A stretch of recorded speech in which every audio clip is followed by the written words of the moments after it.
Hello बच्चों, कैसे हैं? Good morning.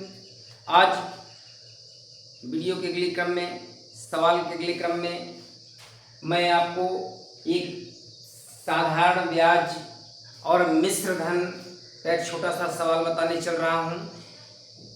जवाहर नवोदय विद्यालय की कक्षा 6 के प्रवेश परीक्षा में इस प्रकार के सवाल जरूर आते हैं। तो जो बच्चे जवाहर नवोदय विद्यालय क्लास 6 के एंट्रेंस एग्जाम की तैयारी कर रहे हैं, उनके लिए यह वीडियो, यह सवाल लाभकारी होगा। वो बच्चे जरूर ध्यान दें। वैसे भी बहुत से छोटे कंपटीशन के एग्जाम में इस प्रकार के प्रारंभिक गणित के सवाल आते हैं। उन बच्चों के लिए भी ये लाभकारी होगा जो ऐसे अच्छे कंपटीशन की तैयारी कर रहे हैं छोटे पैमाने की। तो ध्यान दीजिए। 800 ये प्रश्न है जिसमें बताने चल रहा हूं।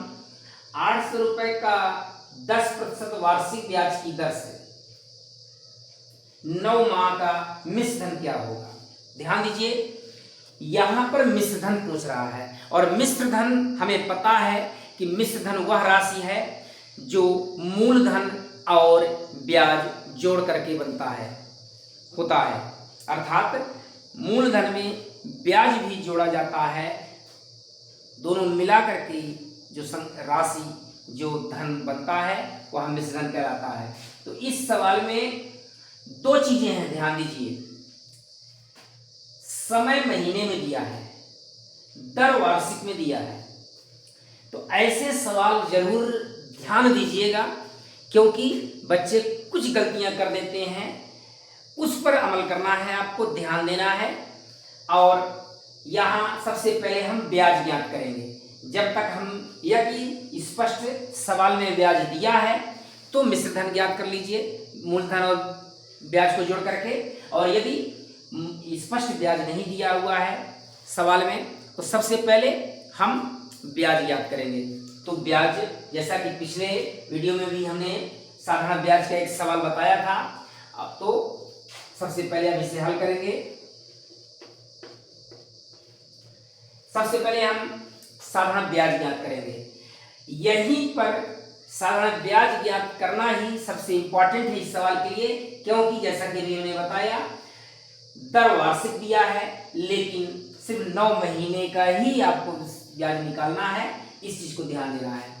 तो जैसा कि आपको पता है, ब्याज का एक सूत्र होता है, मूलधन गुणे दर गुणे समय बटा 100। मूलधन गुणे दर गुणे समय बटा 100 ये साधारण ब्याज का सूत्र होता है। तो सूत्र के अनुसार हम संख्या लिखेंगे।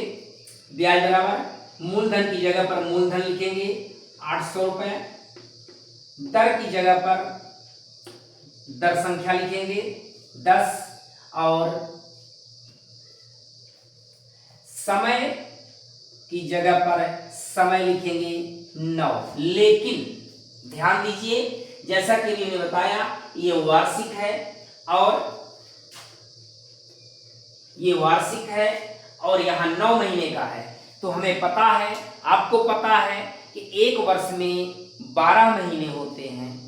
एक वर्ष में 12 महीने होते हैं। इसलिए जब भी माह में ज्ञात करना हो, माह में ब्याज ज्ञात करना हो तो बटा 12 लिखा जाएगा। चूंकि सूत्र के अनुसार ये बटा है तो बटा 9 के बटा 12 लिखेंगे और सूत्र के अनुसार ये जो संख्या 100 है 100 लिखेंगे। और यहाँ पर जैसे ऊपर गुणा हुआ है तो 100 का गुणा उस 12 में होगा। यही नियम है, यही सूत्र है। जब भी महीना में, माह में समय दिया हो और ब्याज वार्षिक ज्ञात करना हो, अगर वार्षिक है तब, अगर यहाँ वार्षिक नहीं लिखा है तब आप बटा 12 नहीं करेंगे। इस चीज को ध्यान दीजिए। अब हम इसको हल कर लेंगे। हल करना सभी को ज्ञात है। ब्याज बराबर ये जीरो आपस में कट गया ध्यान दीजिए, ये 4 से हमने काट दिया, 4 दूनी 8, 4 तिहाई 12। ध्यान दीजिएगा, काटना आना चाहिए सभी को, हल करना आना चाहिए। नहीं तो अगर आप ऐसे सरल नहीं करेंगे, काटेंगे नहीं, तो आपको पूरा भाग आगे देना पड़ेगा, सॉरी आगे गुणा करना पड़ेगा, नीचे गुणा करना पड़ेगा, फिर ऊपर वाले में नीचे वाले से भाग देना पड़ेगा, तब संख्या आएगा। इससे अच्छा है आप इस प्रकार से इसे सरल कर सकते हैं, हल कर सकते हैं। तो 4 से हमने इसको काटा, 4 दूनी 8, 4 तिहाई 12, इस 3 से हमने काट दिया 9 को, 3 तिहाई 9।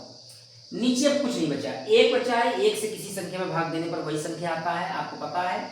ऊपर बची हुई संख्या को आपस में गुणा कर लीजिए, 10 दूना 20, 20 तिहाई 60, 10 दूना 20, 20 तिहाई 60, अर्थात ब्याज आया 60 रुपए। कितने ब्याज आया? 60 रुपए आया। अब हम मिश्र धन ज्ञात करेंगे, क्योंकि सवाल में मिश्र धन पूछ रहा है, क्या होगा? जैसा कि आपको पता है कि मिश्र धन मूलधन और ब्याज को मिला करके होता है, तो मिश्र धन बराबर मूलधन धन ब्याज। अब हम मिश्र धन ज्ञात कर लेंगे।